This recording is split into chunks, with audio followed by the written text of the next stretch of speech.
ตัวมาพอบหันตัวบะมาพอหันแก่นน้อยๆเต้าหัวแม่มือคือเต็มตรงตั้งลุ่มก็เป็นคนตั้งบนก็เป็นคนเมื่อคืนเอาโจรกัน อันนี้มันเป็นอะไรอย่างนะเป็นจะไปขึ้นนักเนอะ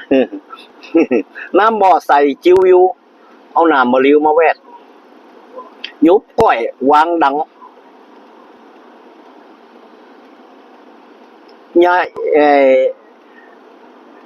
สูงแล้วต่ำดำแล้วขาวยาวแล้วสั้นมั่นแล้วขอน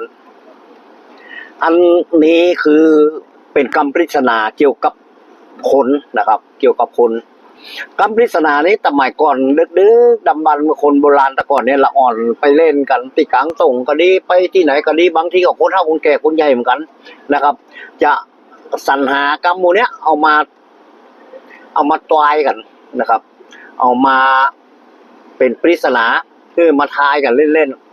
ๆหลังละอ่อนนี่เขาจะเล่นกันกลางส่งนี่โอ้เป็นมวดเป็นงานสมัยเป็นอ่อนเขาคนทายเนี่ยทายเข้าไปคนตอบมาได้เนี่ยโดนมากอกวัดหัวเข่า ใส่หัวเข่ากัน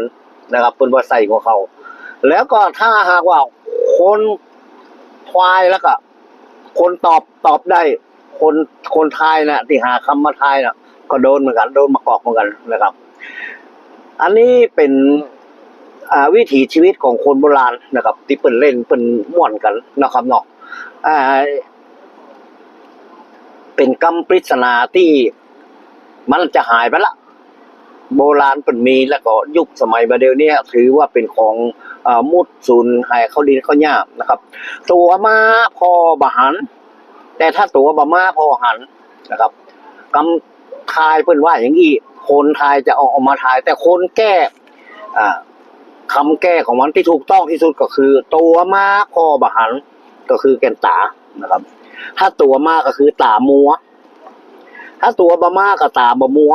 ตาบะมัวก็พอหันหมดนะครับแก่นน้อยๆเต้านำมาลิ้วแกขอโทษแก่นน้อยๆเต้าหัวแม่มือพื้เต็มต้องคำตอบที่ถูกต้องก็คือแก่นตา พอโต้งหันเต็มมัดนี่แก่นต้มอย่างละนะครับตั้งลุ่มก็เป็นคนตั้งบนก็เป็นคนเมื่อคืนเอาโจรกันอันนั้นก็คือคำตอบที่ถูกต้องในตัวคนเขาเนี่ยก็คือแก่นตา โคนตานะครับตำบลกับโคนแล้วลูกมีโคนเอาโจรกันน้ำบ่อใส่จิ้ววิวมีน้ำมาลิ้วแวดรอบบ่อก็คือแก่นตานะครับสูงแล้วต่ำดำแล้วขาวยาวแล้วสั้นมั่นแล้วขอนอันนั้นก็คนเขาเนี่ยครับหลังคนเขาเมื่อสูงเขาบ่เป็นอย่างเขาบ่เจ็บบ่เป็นเขาตอนเขาหนุ่มๆเขาก็ยืนเขาสูงแต่เท่ามาหลังมันจะกองมันจะต่ำลงดำและขาวก็คือผมยาวและสั้นก็คือสายตามั่นละครคือเขี้ยวกดไลค์กดแชร์ให้ด้วยนะครับฝากนะครับตอนนี้วันพุธวันต่อไปจะมีอย่างใหม่ๆมา วันนี้ลาไปแล้วครับสวัสดีครับ